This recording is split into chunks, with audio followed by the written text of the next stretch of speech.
Tuan Speaker, membenarkan saya mengambil bahagian dalam perbahasan pada petang ini. Tuan Speaker, membahas sebelum daripada saya, yang berhormat daripada Labis, beliau bangun dan menyatakan bahawa apa yang dinyatakan oleh Timbalan Menteri iaitu yang berhormat daripada Santubong tidak sesuai. Tidak sesuai, Tuan Speaker, kerana ianya melibatkan ataupun yang berhormat Santubong melibatkan isu res ataupun kaum dalam isu tersebut.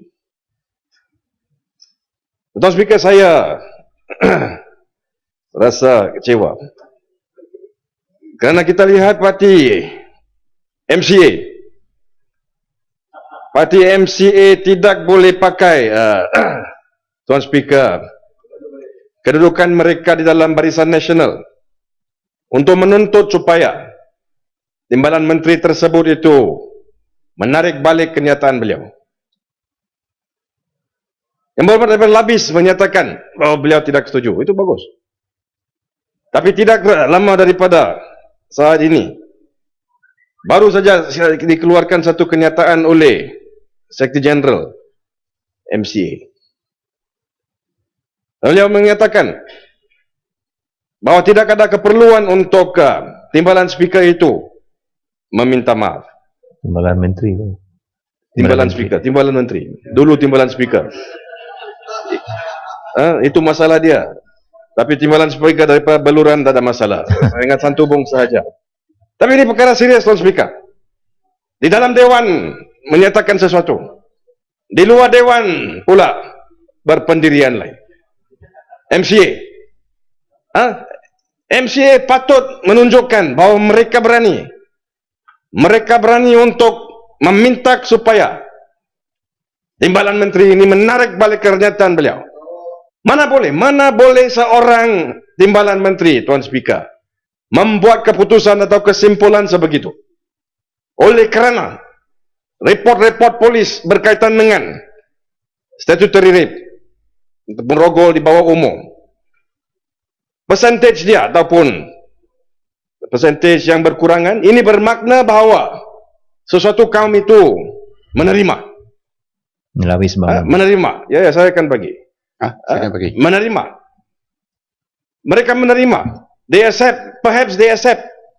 Bagaimana boleh dibuat keputusan sebegini? Apakah asas keputusan ini? Dan saya rasa tidak ada apa-apa yang salah untuk kita dalam Dewan ini untuk minta beliau. Baik, kalau ada bukti, tunjukkan. Tapi kalau tidak ada bukti, tarik balik. Minta maaf.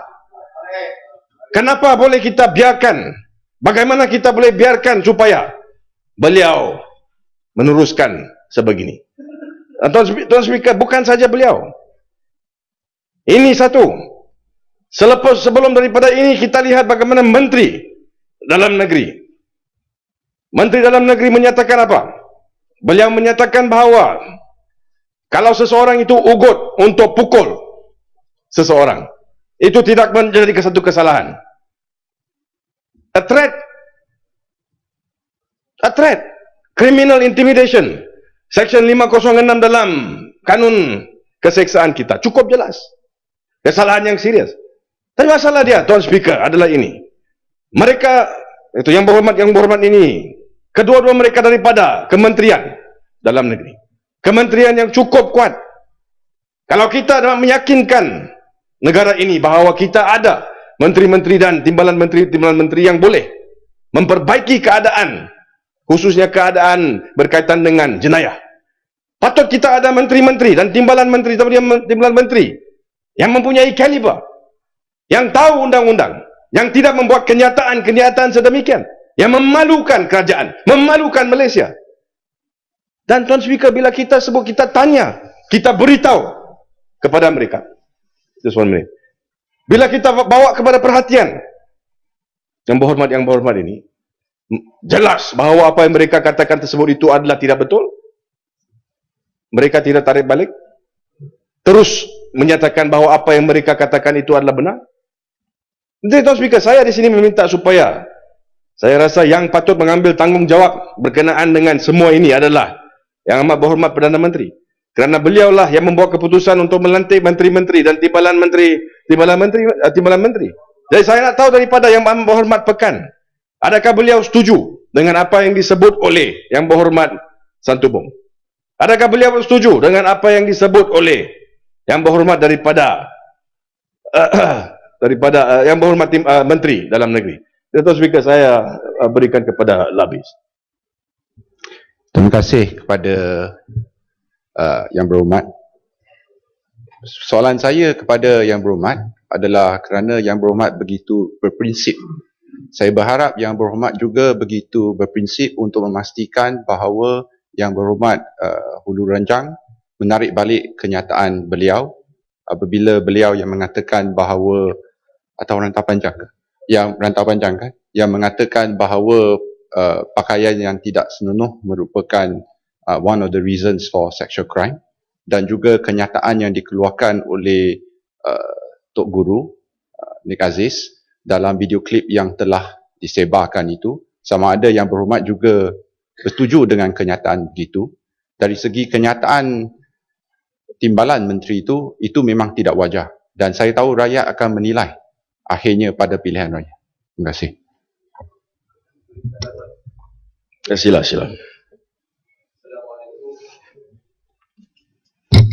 Assalamualaikum, terima kasih. Saya minta maaflah kepada Labis. Kalau diminta kepada Rantau Panjang, saya rasa kena minta daripada lebih tinggi daripada itu lagi. Kerana dalam Al-Quran sendiri ada memberitahu supaya umat Islam memakai pakaian dan menutup auratnya, likai yu'rafna, supaya mereka ini dapat dikenali dan menjaga kehormatan, wala yu'zaina, supaya mereka itu tidak dianiayai atau diganggu. Jadi adakah Labis nak meminta daripada Tuhan yang menurunkan Al-Quran ini supaya tarik balik kalimah itu atau penegasan itu dalam Al-Quran? Sila jawab. Dia pada Bucong ya, Mat. Saya akan cuba untuk jawab. Tuan Speaker, untuk menjawab kepada soalan yang dibangkitkan oleh Yang Berhormat Labis, biar saya you ada nak tanya soalan? Bangun, Pasir Salak. Kenapa nak bising? Bangun. Sudah jadi timbalan menteri, sudah diam-diam sekarang. Bagi amaran kepada kamu. Saya jawab kepada Labis. Yang tidak betul kita akan sebut tidak betul. Tapi jangan jadi hipokrit, Labis. Jangan. Yang bangkit dalam Dewan ini sekarang cukup jelas. Isu berkenaan dengan apa yang disebut oleh timbalan menteri. Di sini Labis kata bahawa ya, saya setuju. Tapi kenapa MCA tidak berani nak minta timbalan menteri itu tarik balik dan minta maaf? Kenapa? Itu soalan saya. Kenapa tidak boleh Labis jawab soalan ini? Ini masalah dengan MCA. Mereka tidak berani nak berdepan dengan masalah. Tidak berani nak depan DAP dengan apa pun yang tak berani betul-betul di salah. depan PAS, okay? So, apa yang you want to say something? What do you want to say? What I want to say is, you are daring against criticizing us, Dah, but you're not you daring tak to faham criticize masalah against dia. PAS. Tak, duduk. Apa Saya isu akan dia? jawab. Sama, pokok You isu dia sama. Apakah pendirian kamu Yang Berhormat berkenaan dengan Santubong? Jawab soalan. Adakah Yang Berhormat sekarang setuju bahawa MCA tidak berani untuk minta dia tarik balik dan minta maaf? Ada atau tidak? DAP pun tidak berani dengan Jawab PAS soalan saya. kerana Kalau tidak nak tidak jawab ingin soalan tarik saya, balik saya kenyataan minta- tersebut. Sama, jangan mengatakan dan menuduh di sini. Adalah tidak betul untuk menuduh di sini. Duduk. MCA tak berani. Jangan bangun, jangan nak cakap dalam Dewan. Di luar lain. Where's your conscience? You must grow a backbone, MCA. Sudah I've sampai spoken masa to untuk Dewan. MCA. Have you spoken Stand to up Dewan? and tell UMNO dan dialog. On what was said? Kenapa tidak No, berani? we didn't Okay, say that. Pucung. Di Kajang. You Di are also Kajang. diverting. Saya senang. Pucung.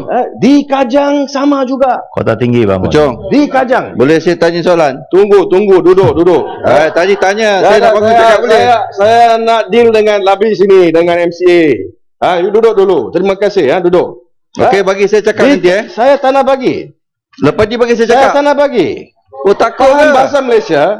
Saya tak nak bagi. Saya Duduk. faham bahasa Malaysia. Duduk. Sit down. Takut ke? Sit down. Down. Di Kajang juga sama. Bila masuk ke Kajang, jumpa orang di situ kata kita sudah berubah, berani, MCA will change. Mana? Dalam keadaan yang cukup jelas. Not daring enough. Ini masalah dia, Tuan Speaker. Dan saya di sini sebagai ahli parlimen, saya cukup menyokong semua yang bangun. Saya dengar pagi ini dibangunkan isu ini juga oleh Bandar Kuching. Saya minta di sini supaya Tuan Speaker sekarang menunjukkan courage to take action. Jangan setakat kita saja, Tuan Speaker. Yang Mat, sebentar ya Mat. Sila. Dia invoke 3612 dan Ya. sudah buat keputusan bahwa perkara ini akan dirujuk oleh Tan Sri Speaker. Saya baru nak sebut, Bila nak buat keputusan? When the Speaker presides, please. Thank you. kita harap bahawa dalam masa yang terdekat, saya baru nak sebut bahawa ada motion dan saya akan, saya berharap bahawa Tuan Speaker bahawa tindakan tegas diambil dalam perkara ini supaya kita dapat lihat agar kenyataan-kenyataan sebegini tidak dibangkitkan lagi.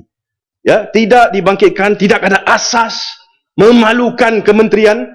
Ya, dan saya nak sebut juga di sini, saya percaya bahawa Yang Berhormat daripada Santubong juga seorang yang berpengalaman. He has got legal background. Jadi untuk membuat satu kenyataan sebegini, saya rasa memang mengecewakan, memalukan Dewan Rakyat yang mulia ini.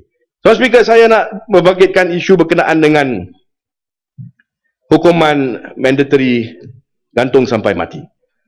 Tuan Speaker, kita setakat ini ada lebih kurang 964 orang yang telah pun disabit kesalahan, yang mana boleh membawa kepada hukuman mati, gantung sampai mati.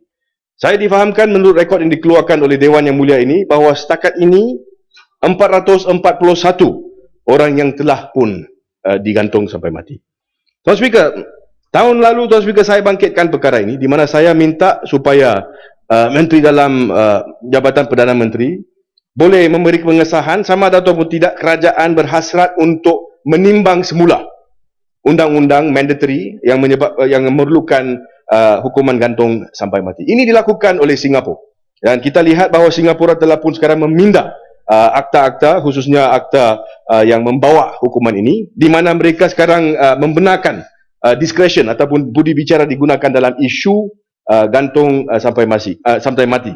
Dan ini juga terpakai kepada mereka-mereka yang telah pun dihukum gantung. Jadi the new laws will also allow for, dengan izin, previous persons convicted, their convictions to be reviewed.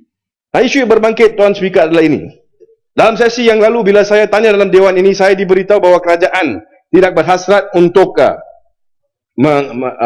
menimbang semula dan mengkaji semula peruntukan undang-undang ini. Tapi apa yang saya lihat, Tuan Speaker, dalam sebulan yang lalu ada dua kes. Satu kes yang melibatkan seorang di Johor Bahru, Chandran Paskaran, di mana beliau sepatutnya digantung sehingga mati, tetapi selepas dibawa kepada perhatian Tuanku Sultan Johor, penggantungan tersebut itu telah pun ditangguh. Dan last Friday, Tuan Speaker, terdapat lagi satu hukuman terhadap seorang bernama Osariaki Ernest Obayangbon, yang juga dikenali sebagai Philip Michael, yang telah pun ditangguh pelaksanaan gantung sampai mati beliau, hukuman beliau. Jadi isu dia adalah ini. Selepas daripada penangguhan pelaksanaan terhadap penama Philip Michael tersebut, terdapat satu kenyataan yang keluar daripada the Malaysian Bar, Tuan Speaker, khususnya Presiden bernama Christopher Leong, di mana beliau menyatakan, dan saya minta maaf dalam bahasa Inggeris, saya have to read it this way. We understand that the government is currently looking into law reforms, Tuan Speaker, in respect of the mandatory death penalty, with a view to its possible abolition or to reintroduction of a discretionary death penalty. In light of such review, the government should, in the interest of justice, implement and announce an immediate and official moratorium on any and all executions of the death sentence. Jadi, Tuan Speaker, saya di sini nak dapatkan pengesahan daripada Menteri dalam Pejabat Perdana Menteri. Adakah ini benar? Kerana maklumat ini kelihatan bercanggah dengan apa yang atau pendirian Dewan yang mulia ini 2 tahun lalu. Dan sekiranya ada pertukaran pendirian, saya minta supaya kerajaan menimbang semula. Kalau kita ada, Tuan Speaker, memang niat untuk kita kaji semula undang-undang ini, Saya minta supaya kerajaan boleh menimbangkan supaya semua hukuman gantung sampai mati ditangguhkan sementara kita menunggukan undang-undang yang baru ini digubalkan, kerana seperti mana kita semua tahu, Tuan Speaker, death penalty is irreversible, death sentence is irreversible. Kita terdapat keadaan di mana sekala seorang tersebut telah pun digantung, maka kita tidak boleh kembali kepada keadaan yang asal. We cannot do anything to save this person. So, jadi saya minta satu penjelasan daripada Perdana Menteri berkenaan dengan perkara yang serius ini. Setakat itu saja, Tuan Speaker. Saya ucapkan terima kasih. Terima kasih, Yang Hormat. Yang Hormat Si.